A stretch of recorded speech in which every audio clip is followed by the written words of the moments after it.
भारत मेरा देश है। भारतीय संस्कृति में आपका स्वागत है। श्रीमद् भगवत गीता महात्म्य।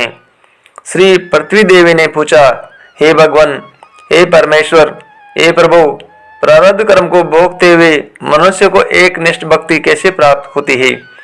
श्री विष्णु भगवान बोले, प्रारब्ध को भोगता हुआ जो मनुष्य सदा श्री गीता के अभ्यास में आसक्त हो, वही इस लोक में मुक्त और सुखी होता है तथा कर्म में लेपायमान नहीं होता। जिस प्रकार कमल के पत्ते को जल स्पर्श नहीं करता, उसी प्रकार जो मनुष्य श्री गीता का ध्यान करता है, उसे वहां पापादि पाप कभी स्पर्श नहीं करते।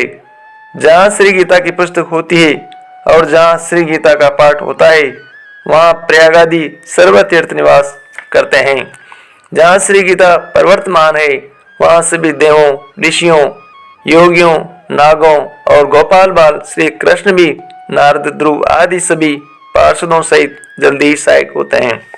जहाँ श्री गीता का विचार, पठन, पाठन तथा श्रवण होता है, वहाँ ए पृथ्वी में अवश्य निवास करता हूँ।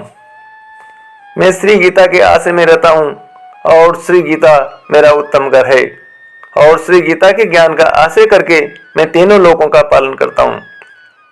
श्री गीता अति अवर्णनीय पदों वाली, अविनाशी, अर्धमात्रा तथा अक्षर स्वरूप नित्य ब्रह्म रूपिणी और परम श्रेष्ठ मेरी विद्या है, इसमें संदेह नहीं है। वह श्री गीता चिरानंद श्री कृष्ण ने अपने मुख से अर्जुन को कही हुई तथा तीनों वेद स्वरूप, परमानंद स्वरूप तथा तत्व रूप पदार्थ के ज्ञान से युक्त है। जो मनुष्य ईश्वर मन वाला होकर नित्य श्री गीता के 18 अध्यायों का जप पाठ करता है, वह ज्ञान रूप सिद्धि को प्राप्त होता है और फिर परम पद को पाता है। संपूर्ण पाठ करने में असमर्थ हो तो आधा पाठ करे तो भी गाय के दान से होने वाले पुण्य को प्राप्त करता है, इसमें संदेह नहीं है। तीसरे भाग का पाठ करे तो गंगा स्नान का फल प्राप्त करता है और छठवें भाग का पाठ करे तो सोम याग का फल पाता है। जो मनुष्य भक्ति युक्त होकर नित्य एक अध्याय का भी पाठ करता है, वह रुद्र लोक को प्राप्त होता है और वहां शीर्ष का गण बनकर चिरकाल तक निवास करता है। ये पृथ्वी, जो मनुष्य नित्य एक अध्याय, एक श्लोक अथवा श्लोक के एक चरण का पाठ करता है, वह मनवंतर तक मनुष्यता को प्राप्त करता है।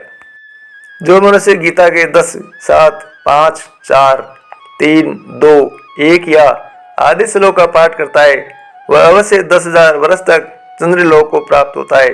गीता के पाठ में लगे हुए मनुष्य की अगर मृत्यु होती है तो वह पशु आदि की अदम योनि में न जाकर पुनः मनुष्य जन्म पाता है और वहां श्री गीता का पुनः अभ्यास करके उत्तम मुक्ति को पाता है। गीता ऐसे उच्चार के साथ जो मरता है, वह सदगति को पाता है।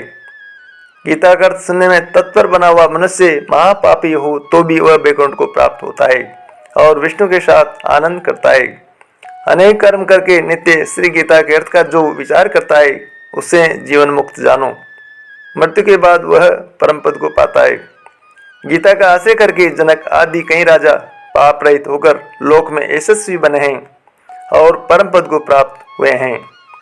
श्री गीता का पाठ करके जो महात्म्य का पाठ नहीं करता है, उसका पाठ निष्फल होता है और ऐसे पाठ को श्रम रूप कहा है। इस महात्म्य सहित श्री गीता का जो अभ्यास करता है, वह उसका फल पाता है और दुर्लभ गति को प्राप्त होता है। सूत जी बोले, गीता का यह सनातन महात्म्य मैंने कहा।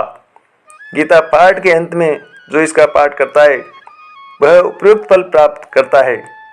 इस प्रकार वारा पुराण में श्रीमद् भगवत गीता महात्म्य संपूर्ण हुआ। जय श्री कृष्ण।